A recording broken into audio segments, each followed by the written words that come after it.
I'm E.G. Marshall. Welcome to another hour of mystery and suspense. To a terrifying experiment in supernatural power. An experiment by a retired scientist to direct his wife's subconscious mind to shoot him. Our mystery drama, The Breaking Point, was written especially for the Mystery Theater by Hank Warner and stars Roger DeKoven.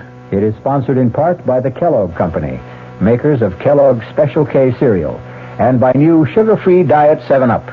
I'll be back shortly with Act 1. And now another story of the ball and chain as Kellogg's Special K presents Veronica and Jeff. Oh, Jeffrey, isn't this romantic?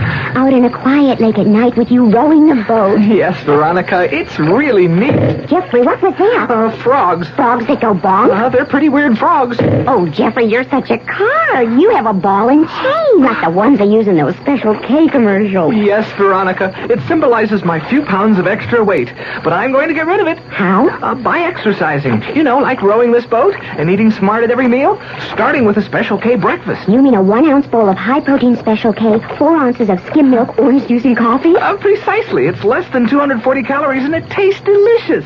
It'll help me get rid of this ball and chain. I'll help too, Jeff. After all, we're all in the same boat. You have a ball and chain, too. Your happy ending could begin with the Special K breakfast from Kellogg's. There's a very special deal going on at all offices of Suburban Savings throughout North Jersey. It's called Suburban Special Interest Deal, and you'll be especially interested in the savings you get. A top 7.90% effective annual yield on Suburban's limited issue 7.50% savings certificate. And Suburban guarantees it from 4 to 10 years, minimum deposit $2,500. Early withdrawal prior to maturity is subject to a substantial penalty. Suburban compounds interest continuously from day of deposit, paid quarterly. So you not only get interest on your savings, you get interest on the interest. And Suburban offers you the highest interest rate allowed by law. Here's your chance to get a great savings. A top 7.90% effective annual yield on Suburban's limited issue 7.50% savings certificate. Why not deal yourself into Suburban Savings Special Interest Deal in Bayonne, Edgewater, Elmwood Park, Emerson, Hackettstown, Morris Plains, Nutley, Paramus, and Sparta.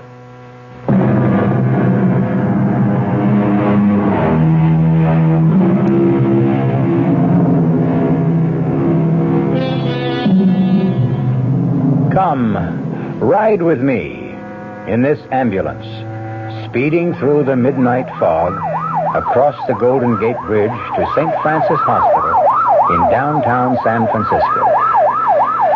As the trauma emergency team tries with plasma and oxygen to keep critically wounded Professor William Baker alive. The driver and the 2 doctors know that the patient must get to the operating room in minutes.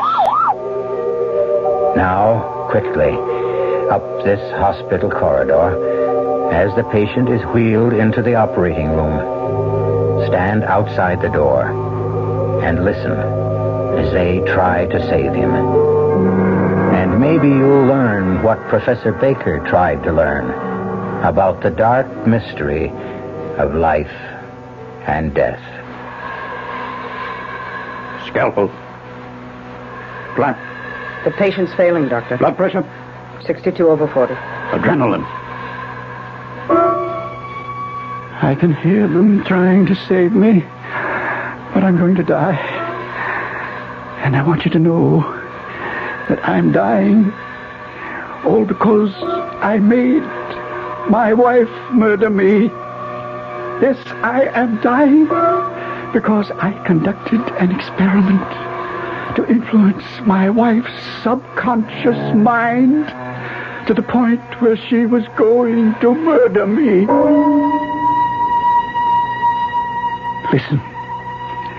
Listen carefully. I will tell you exactly what happened. And when I have completed what I desire to communicate, go to the police. Tell them, if you dare. I say dare. For it will require courage. It began this afternoon when Dr. Philip Simpson, the brilliant young brain surgeon, drove up in his station wagon from Palo Alto to address the San Francisco Medical Society and spend the night with us at the cottage Helen, my wife, and I had rented in the wooded hillside just across the Golden Gate Bridge, overlooking the ocean. He brought Chi-Chi, one of 2 capuchin monkeys he kept under observation in his research laboratory. It's good to see you, Philip. It's so good to see you, Professor Baker. So, that's Chi-Chi. Yes, he wants to get out. Quiet town, Chi-Chi. Come on, you can come out. Hello, Chi-Chi. Oh, you want to shake hands, too, of course. Welcome, Chi-Chi. Very affectionate. Astounding talent for mimicry. Oh, dear. Get off Professor Baker's shoulder, Chi-Chi. Come on down. He likes your hat. No, Chi-Chi. No. All right, now you've tried it on. Give it back. Oh, thank you, Chi-Chi. He gets tired of wearing his black skull cap. Chi-Chi, let go of my hand. Now, you go on by yourself. He's always curious about new surroundings. Probably wants to explore that grove of trees. So go on, Chi-Chi. He won't go far. He'll play for a while and come back. Beautiful place you have here, Professor Baker. Is Helen home? Oh, she'll be back shortly. Had some shopping in the village. She just had to have abalone for you. She remembered how much you enjoy abalone steak. Wonderful, wonderful. How is she? You and Helen certainly could not have found a lovelier place for retirement. It is rather isolated, but then it does have that increasingly rare commodity, peace and quiet. Let's walk around back. Just beautiful. This view. How about a cocktail? Well, why don't we wait for Helen? Well, she ought to be back any minute. We usually have our evening cocktail in the study. Gets foggy on the patio towards sundown. What about Chi-Chi? Oh, he'll be all right. He'll open the patio door if it's left unlocked. Gets hysterical if he thinks he's been locked up. Still like dry Manhattans? Perfect. Did you tell Helen that you had asked me to bring Chi-Chi? I intended to. Slipped my mind. Here you are. Ah, thank you. Well, cheers. That's good as ever. I hope Helen won't be upset. I'm sure she won't. I rather think she'll be intrigued with the idea of having Chi-Chi here for our experiments. What, you mean she's working with you on the research? Oh, yes. She's very cooperative. Finds it lots of fun. Well, that is interesting. Is she as intrigued as you seem to be with psychic studies? Well, frankly, I don't believe so. She's been very cooperative, but I don't think she really approves. Oh? Well, sometimes I question the wisdom of having married at my age. Oh, come on now. I remind you, Philip, Helen is 20 years younger. I sometimes have the feeling she feels trapped, misses the activities of faculty wives she so enjoyed in the years before my retirement. Perhaps we'd had children. Philip, Helen should have married you when you were both graduate students. Well, there's nothing happened between you. No, Philip, not yet, but... Well, don't tell me that you, Professor Baker, an eminent physicist for 40 years, with worldwide reputation for scientific integrity, has succumbed to clairvoyance? And you, Philip? Do you have irrefutable proof that clairvoyance does not ever exist? Can you issue an assurance that something will not happen? Oh, that's Helen now. Oh. Philip! Philip! Hello, Helen. As I look back now to that moment when Dr. Simpson and I waited for Helen to come into the house, I fully realize that the quick flush that passed over his tense face meant the one thing I had been blind to, that he was still in love with her. Helen entered the room with packages in her arms. She threw them on the sofa, rushed towards him, her face glowing with pleasure, embraced him and kissed his cheek, hugged him. Oh, Philip, it's so good to see you. Good to see you. Oh, let me look at you. Oh, it's so good to see you. Neither one of them saw Chi-Chi open the door from the garden, come into the room, climb a table, and spring onto her shoulder, its furry paws around her neck. Chi-Chi, come down, Chi-Chi. Let go of her. Now, come down. There, now stay down. It's a monkey. Oh, I couldn't couldn't imagine what. Oh, all I saw and felt were hairy paws. It's all right, Chi-Chi. It's all right. Now, just be quiet. I'm so sorry he scared you, Helen. He was trying to be affectionate. Yeah, well, I sure can do with a drink. Here you are, dear. Thank you. He is cute, but why the black skull cap?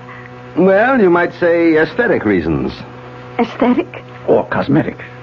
Philip doesn't like his little wards running around in public with their brains exposed. Brains exposed? Yes, that's right, Helen.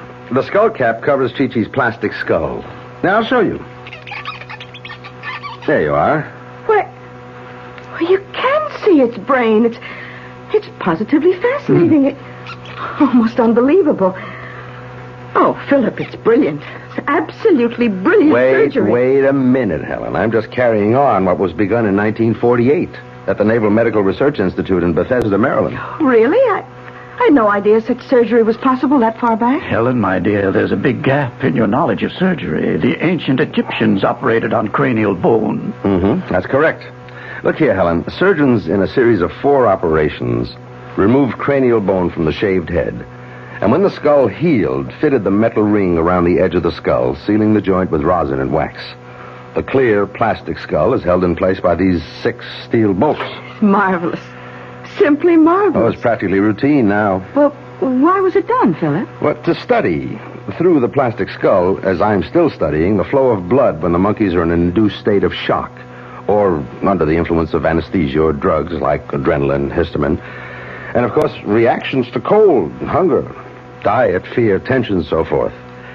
Incidentally, I'm leaving Chi-Chi here for a while. Here? Oh, I'm sorry, Helen. I simply forgot to tell you. Yes, but why? I mean, why is it being left here? What Philip is too polite to say, my dear, is that he's loaning Chi-Chi to me for extrasensory and paranormal experiments, to make my own observations. I believe he hopes to convince me that the brain monkey's or man's fails to respond with a measurable reaction to mental energy messages. Exactly. Look, I'm curious. Why must the experiment be with a monkey when a dog, a horse? Philip understands, don't you, Philip? Well, Helen, in the scale of intelligence among animals, the monkey has the highest ability to learn, next to man. Oh, Philip, what time is your lecture? Well, I should be at the academy by 8. Good. Give us enough time for another cocktail. And not have to rush through dinner.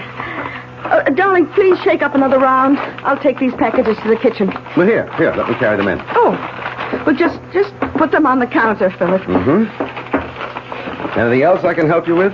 Just show me where things are. I'll help set the table. What is it, Helen? You all right? Yes. The table. The table. What are you talking about? I said I'd help set the table.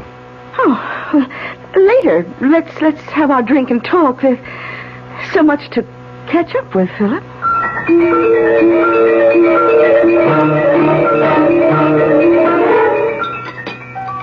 More coffee, Philip? Yes, please. Oh, have some more of the strawberries, Philip. And ice cream. Well, just a little. Helen, what you've been telling me is hardly believable. Well, there's no room for disbelief, Philip. There's evidence. Evidence? Yes. I'll get the drawings. Excuse me. Be right back. They're in the study. I don't like it, Helen. Do you have these dizzy spells often? Well, they've been more frequent recently. Well, you should stop participating in such experiments. I'll talk to William. Oh, please don't. Please. Here we are. Philip, look at these rough line drawings. Do they suggest recognizable objects? Well, this might be an apple, I guess. This, suggests a knife. I can't see anything in this one. Meaningless lines.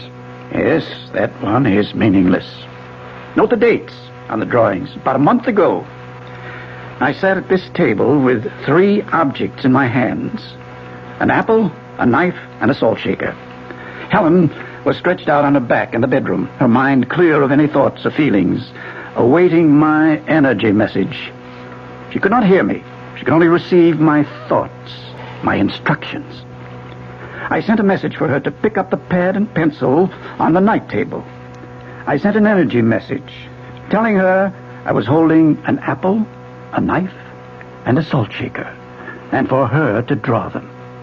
She got 2 out of 3. You ask me to accept this as evidence that you can control the actions of the mind of a person who's out of your sight? Out of the sound of your voice, even physically in another place? Oh, I call it coincidence, accident. It did happen, Philip. In many other experiments we did together. It took me months of training to achieve a state of receptivity. Well, that's all very interesting, but I'd better soon be on my way to the academy.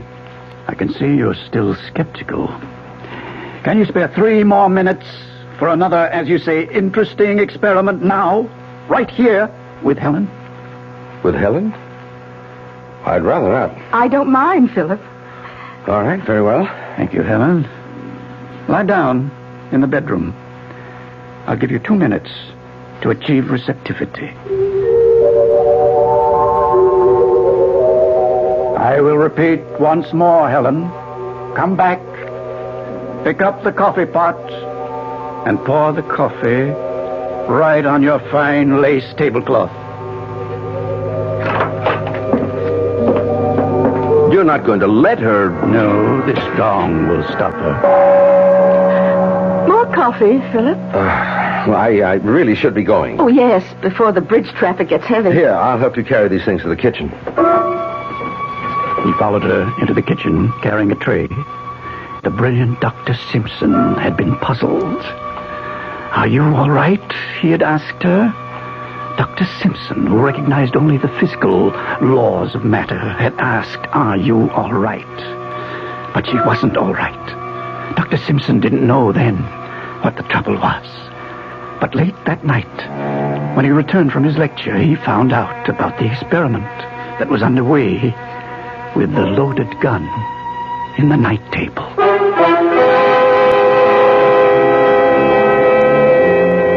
I'll be back shortly with Act 2. Hello, Ms. Goldilocks here, and welcome to my professional taste testing laboratory.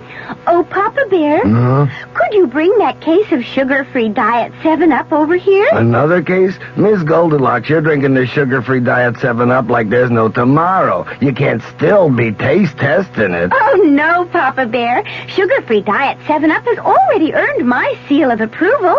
It's fresh, light, natural, delicious. I drink it because I love its taste. Now hurry up. Okay, here. This sugar-free Diet 7-Up really tastes delicious. Ladies, if you're tired of switching from one diet drink to another, take some advice from Ms. Goldilocks. Try sugar-free Diet 7-Up and you'll say, yes, this one's just right. I'll bear witness to that, Goldie.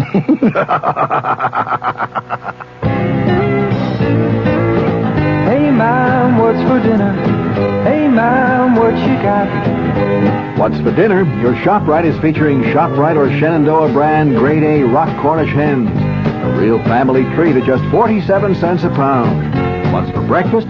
Listen to these ShopRite values. ShopRite Grade A large eggs, 59 cents a dozen. ShopRite sliced bacon, 1 pound package, 79 cents. ShopRite Grade AA butter, 1 pound brick, 69 cents. Crown Top white bread, 22-ounce loaves, 3 for $1. Save on every meal at ShopRite. She loves the family. She wants the best. She does all that she can do. She lets ShopRite do the rest. Hey, Mom, what's for dinner? ShopRite has the answer. WOR New York, your Mystery Theater station.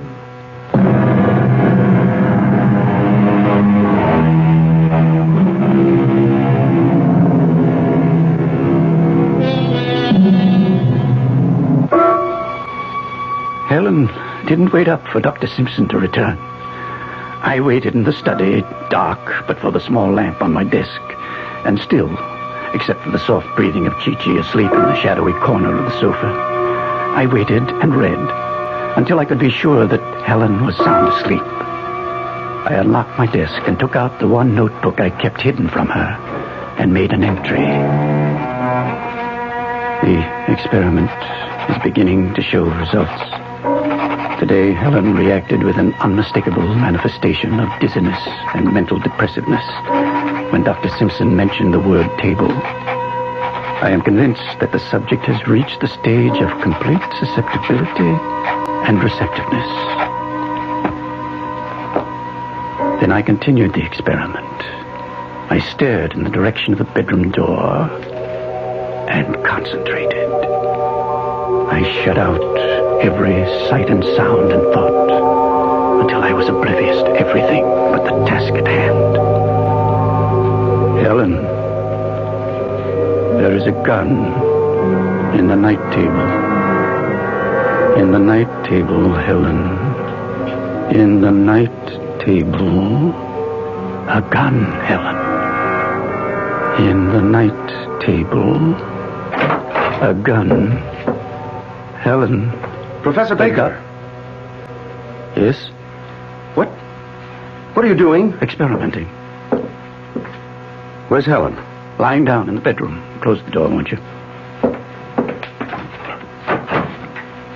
Professor, what is this experiment? It's a very simple experiment. I'm trying to reach her mind. Now, if you'll excuse me.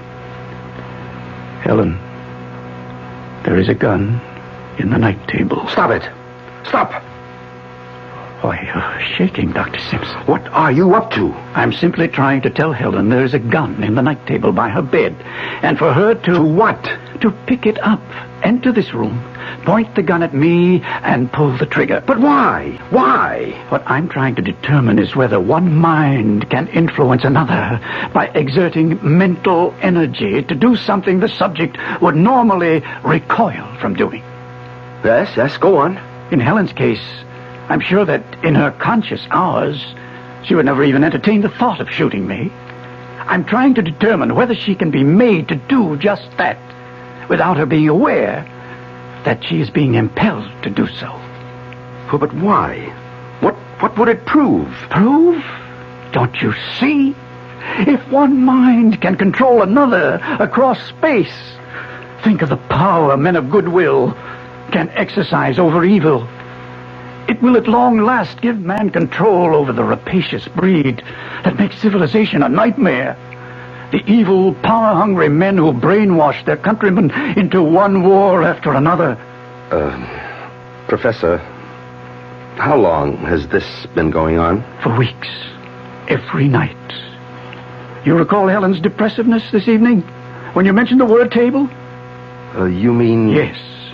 The reaction. Results. My mind is beginning to control her subconscious. You witnessed it, Philip. And now, have you the scientific integrity and the courage to witness the experiment carried through? I have conditioned her to come in when the clock strikes midnight. In a few minutes now. What do you mean, do I have the courage? Yes.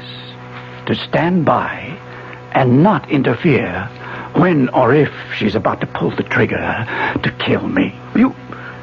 You mean the gun is loaded? Of course it is. But why not blank bullets? The experiment must be carried out with all factors of reality to eliminate all possibility of interference from her extrasensory perception. I don't understand. Don't you see? Her extrasensory perception could signal her subconscious mind that the gun is harmless, and the experiment would prove nothing. Professor Baker, I simply cannot understand how a man like you, who's devoted 40 years to the science of physics, can suddenly, on retirement from scholastic life, devote all his time to such elusive matters as parapsychology, mental telepathy, clairvoyance, fantastic nonsense. You sound very dogmatic for a man of science, Dr. Simpson. With all due respect to your sincerity and your experiments, Professor Baker, the vast array of scientific knowledge still supports the theory that human behavior can be traced directly to the physical and chemical factors of the human body. And you think Chi-Chi will convince me of that? Precisely. You allow for no distinction between man and the monkey? None. Both are animals. Listen to me, Philip. You've been trying to dissuade me. Oh, I'm quite aware of that. Now let me try to convince you. All right, I'm listening. From the time the British Society for Psychical Research was founded in 1882, right through the present worldwide experimentation to pierce the veil of the unknown, the one thing that has been missing is the willingness of scientists of unquestioned integrity to conduct their own experiments. The time has come, Philip, for researchers like you and me to settle once and for all what is or is not possible, is or is not true in paranormality. If I consent to witness your experiment, will you promise me that if it fails, tonight, now, you will never again experiment with Helen's mind? Yes.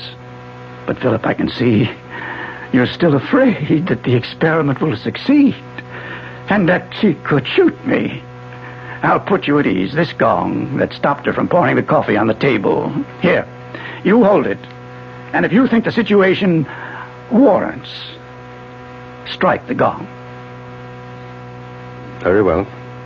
Proceed. He stood by the door to the study, one hand holding the brass gong by its silk braid, his eyes watching the clock on the mantel as it started to strike midnight.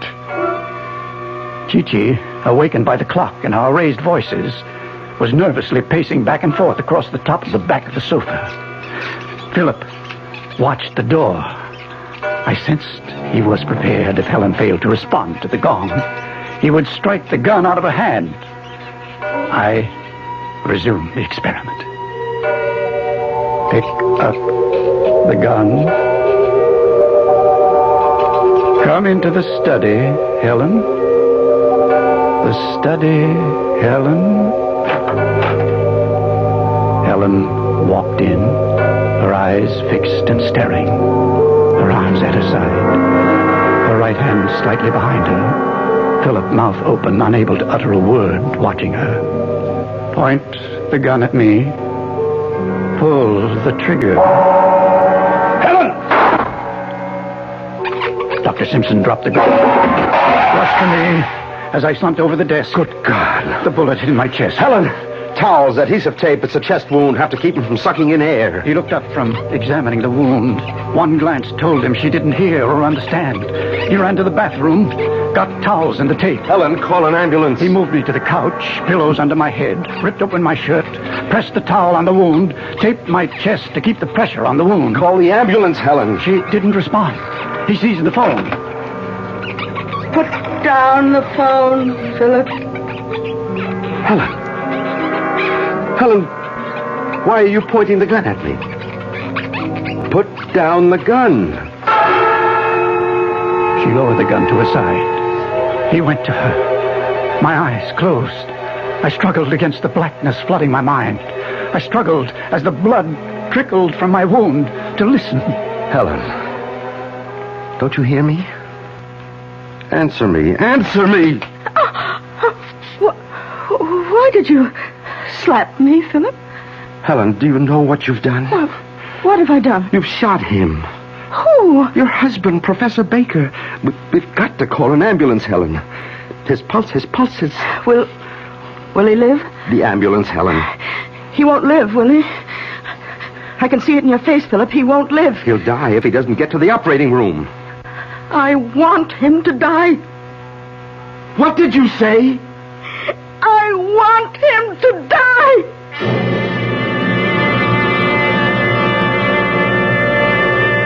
Well, I must say, I'm surprised, too. But then, Helen's probably like most women. Not always mean what they say or say what they mean, huh? Wonder what's really on her mind. But she's in good hands, with a doctor in the house.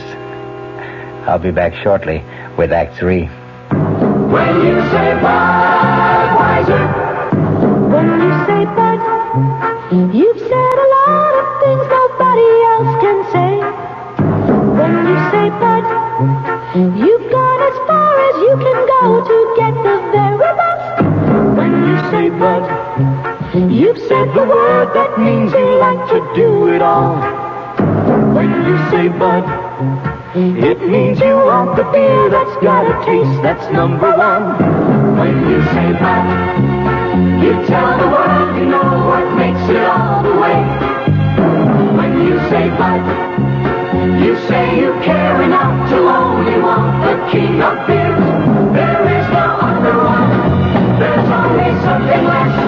Because the king of beers is leading all the rest.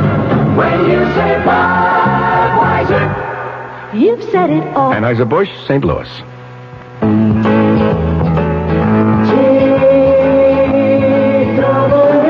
People who fly a lot get to know the difference between one airline and another. And it's these frequent flyers who tell us they're more comfortable flying on TWA. What is comfort on an airplane?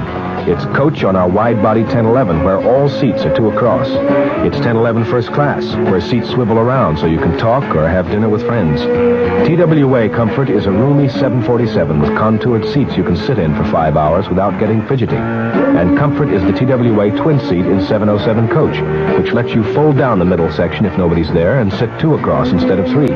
On long TWA flights, you'll also have a choice of meals and movies on movie flights. But above all, you'll be comfortable. That's what TWA Ambassador Service is all about. Only TWA flies the wide-body 1011 to Los Angeles and the big comfortable 747 to San Francisco. Call your travel agent or TWA for reservations.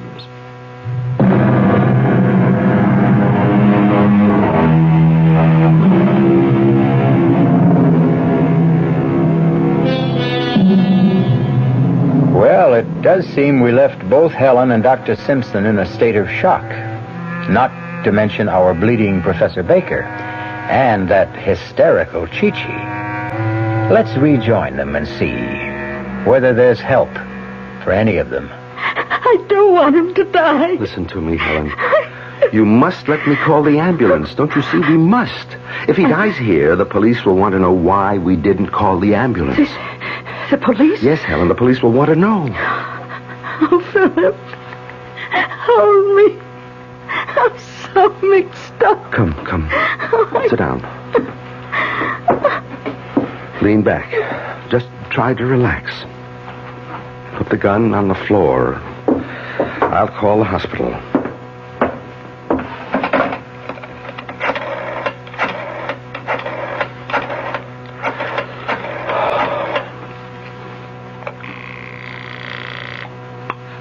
St. Francis Hospital. This is Dr. Philip Simpson. Yes, doctor. I need the ambulance trauma team at once. 47 Edgecliff Road. Critical chest wound. Gunshot. Yes, doctor. I'll put it right through. Now, I want you to call the police, Helen. The police? Yes, they'll be here soon anyway. They're always alerted about requests for an ambulance. But I want you to call them for the record. It will be important at the trial. I'll get them on the phone. You talk.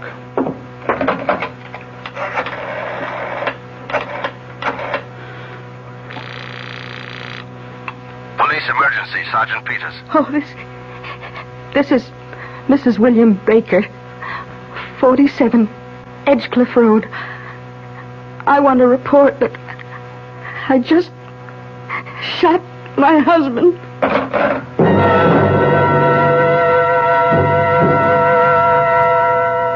What will I tell them when they get here, Philip? You don't have to answer any questions tonight. I'll have the law firm of Kendall Prentice represent you. They're specialists in forensic medicine. The Chinese gong in the dining room. It's Chi-Chi, imitating what I did. Chi-Chi, stop that. You hear me? Stop that. Let me have it, Chi-Chi. Now, come here. Drop it. Drop it. Let go of it, or I'll break your fall. Those Capuchin monkeys. They want to imitate every new thing they see. Chi-Chi, go sit down in that corner. Go on, and stay there. They're intelligent, but they can be very trying. Chi-Chi is acting strangely tonight. Usually obeys a command immediately. Well, perhaps Chi-Chi's nervous system has been affected by what's happened here. Perhaps its brain has intercepted some of William's energy messages. Nonsense, Helen. That's impossible. I mean, Chi-Chi can sense excitement and tension in a room, but as for intercepting Professor Baker's energy messages, I'd better check his pulse. And weak. Very weak. What's keeping that anger? Philip! Chi-Chi's got the gun! Chi-Chi! Let me have that gun. Now, Chi-Chi, now you be a nice boy. Put the gun on the floor. Good boy. Thank you, Chi-Chi. Thank you. Now go back in the corner, and please stay there. I'll put the gun on the desk. I think we both need a brandy. Would you like one, Helen? Oh, yes, please. Here, dear. Now, just sip it. Tell me, Helen, did you know what you were doing when you pulled the trigger? What do you think, Philip? I don't know what to think yet. You've got to tell me, Helen. Did you know what you were doing? You pulled the trigger after I struck the gong. Yes, I know. You knew? You deliberately murdered him. Murder? I shot him because he told me to. He made me do it. But if you knew what you were doing, the police will call it murder. Look, I told you I knew what I was doing, but I won't tell the police. What will you tell them? That the experiment, the great Professor Baker's experiment, was a success. Wait a minute, you knew about the experiment? You knew? Yes, every step of it. I knew about the notebook. I read every entry, every day. I knew exactly what he was up to. The police will read the notebook, and they'll understand. They'll understand. You murdered him. Helen. I never loved him. I was beginning to hate him. It doesn't matter now, Helen. I prefer to conclude that you did not know what you were doing, that the experiment did unbalance your mind. I think the district attorney will accept that. Accept what, Philip?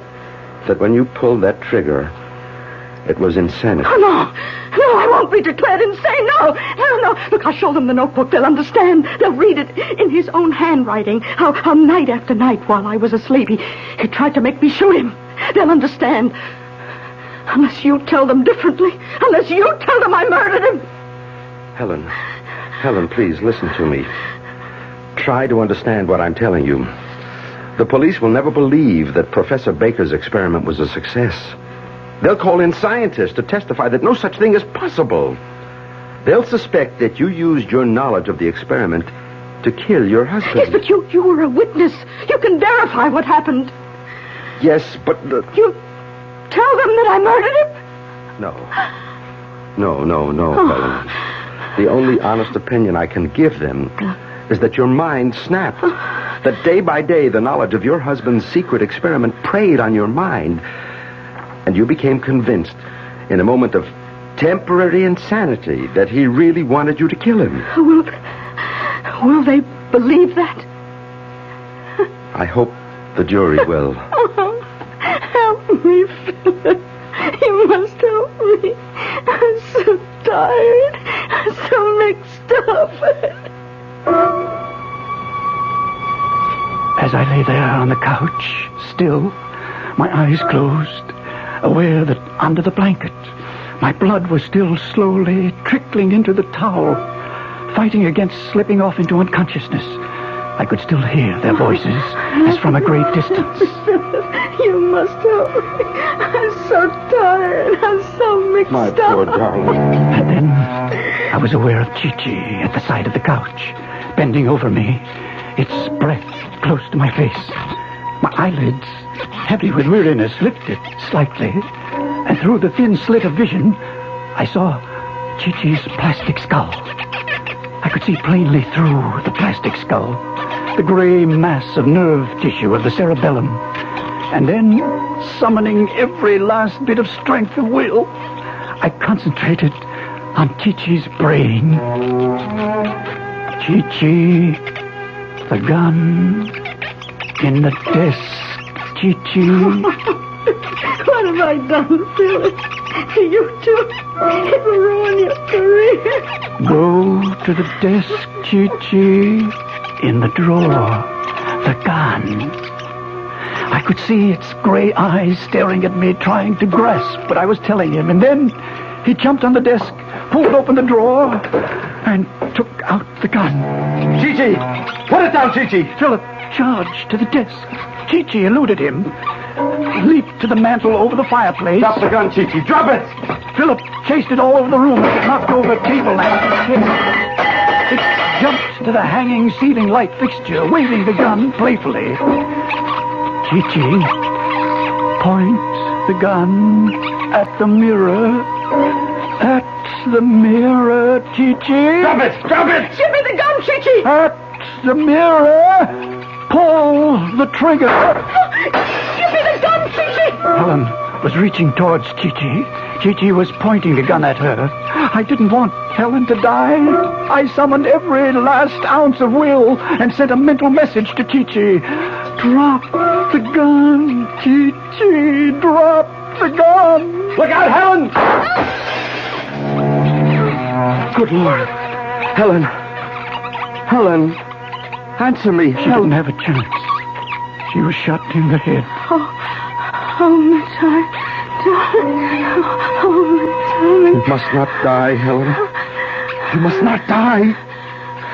Helen, I love you. Oh, my darling. Chi-Chi was at the door at the garden in a panic, trying to open the door, the gun still in his hand.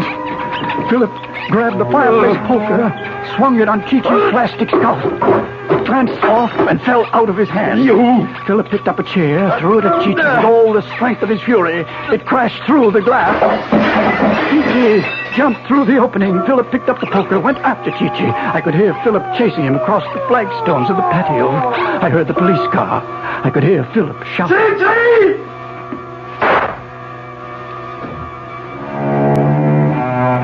Then all was still, deathly still.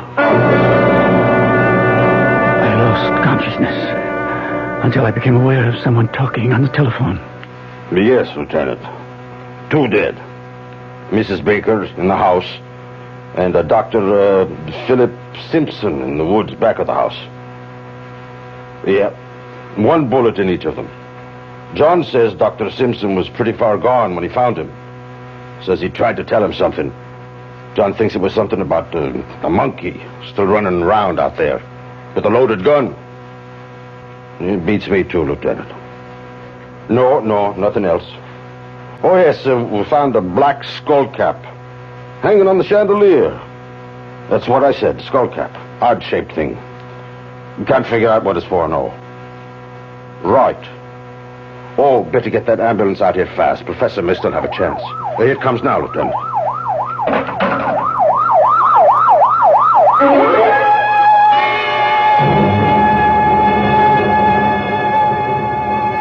That's how it happened.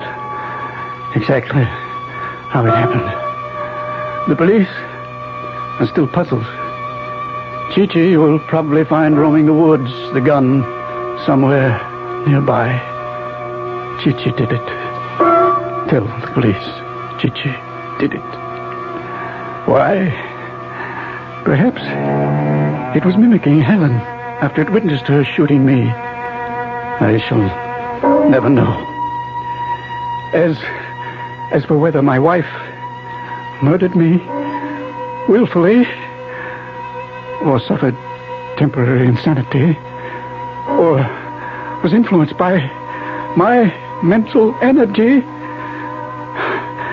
you must judge for yourself after you read the full record of the experiment in the notebook.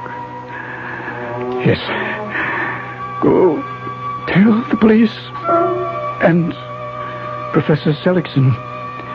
You can locate him through the American Society of University Professors. Tell them I decided to communicate the foregoing just an hour ago when I heard the operating team give me up.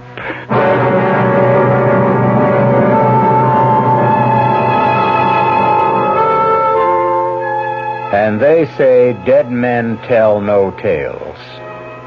Talking about the brain, though, let me give you men a tip.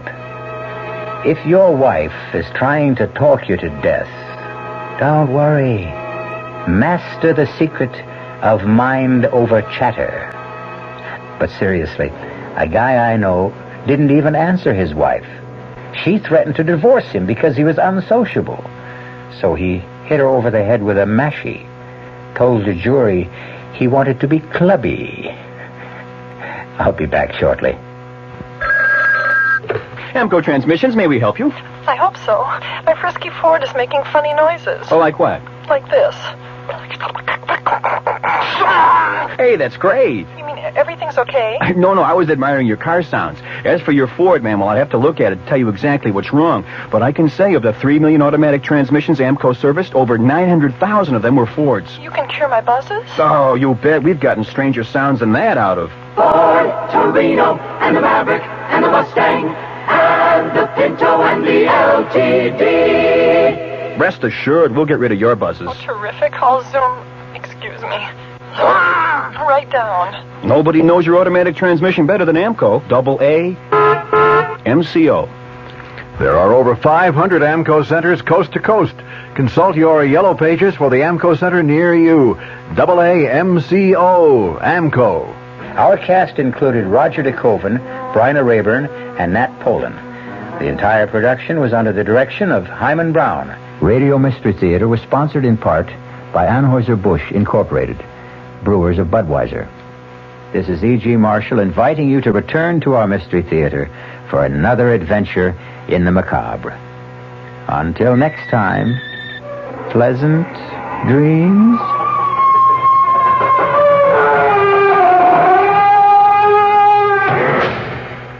The WOR Mystery Theater was brought to you by ShopRite Supermarkets, where you get a lot more for a little less, and by Suburban Savings with offices throughout North Jersey. The preceding Mystery Theater program was furnished by the CBS Radio Network.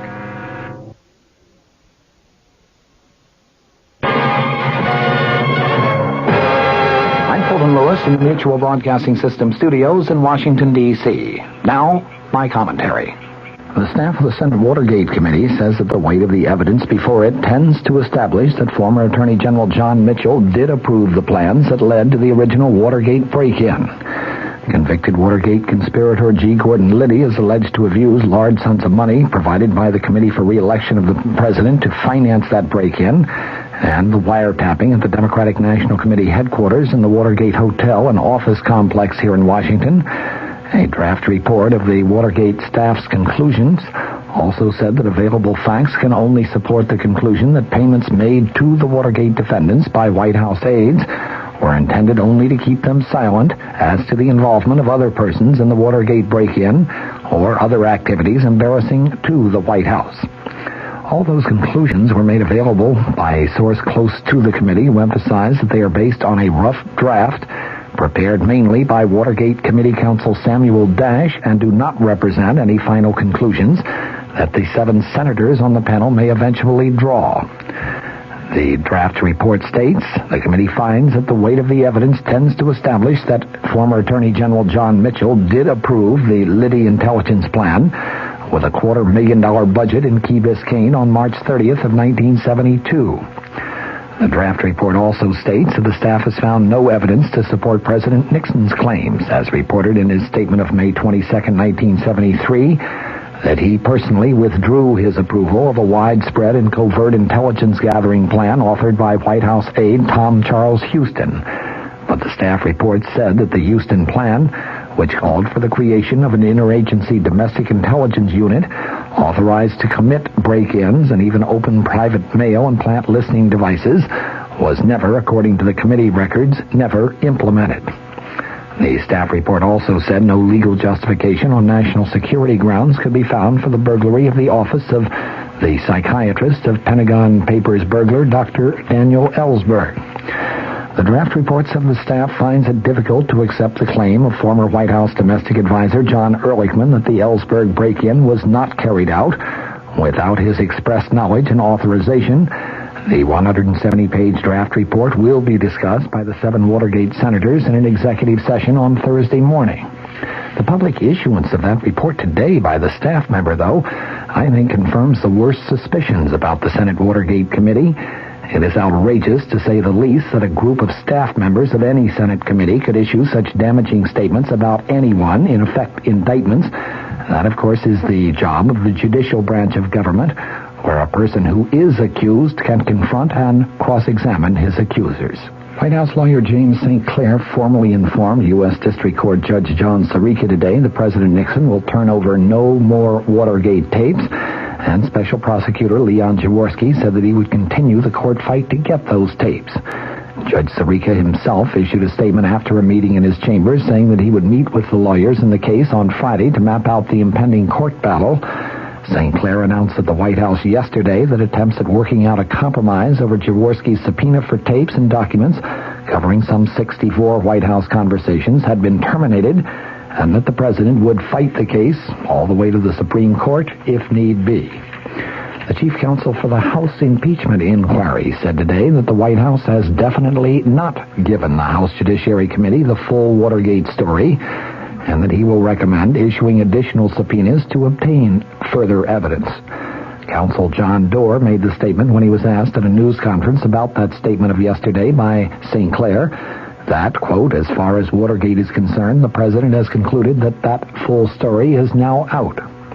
St. Clair had also announced the president's decision to give no more Watergate tapes or documents to the Judiciary Committee. Committee Chairman Peter Rodino said that the panel will take the president's refusal to supply additional material under consideration.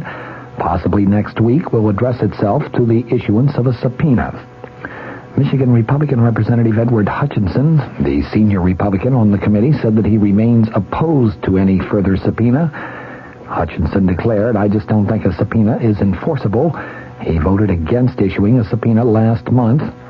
The subpoena, however, was approved by a vote of 34-3 by the panel.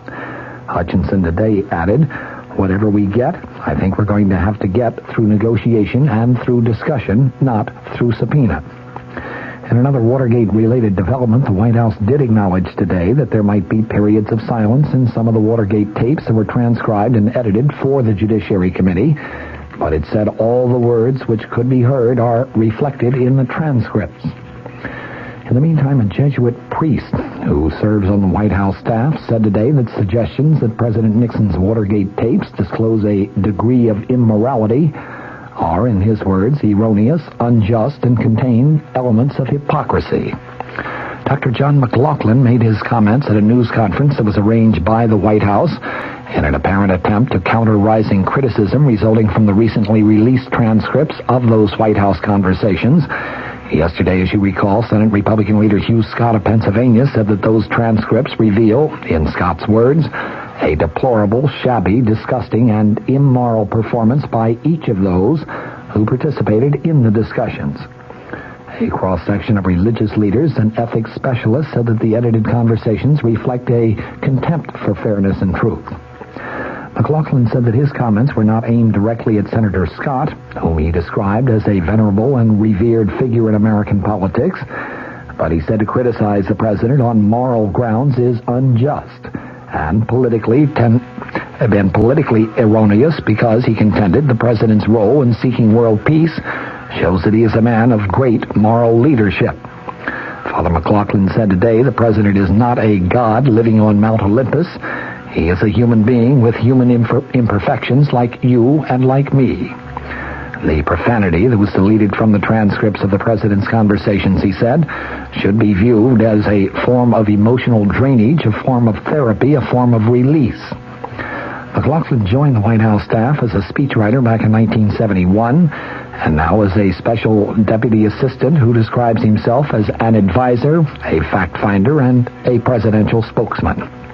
A question about the president's consideration of the payment of hush money to Watergate defendants, McLaughlin today said the transcripts show that the president never authorized any such payments, but he said the president's discussion of the matter with since-fired White House counsel John Dean was part of a chief executive's right to reasonably entertain all options in considering problems.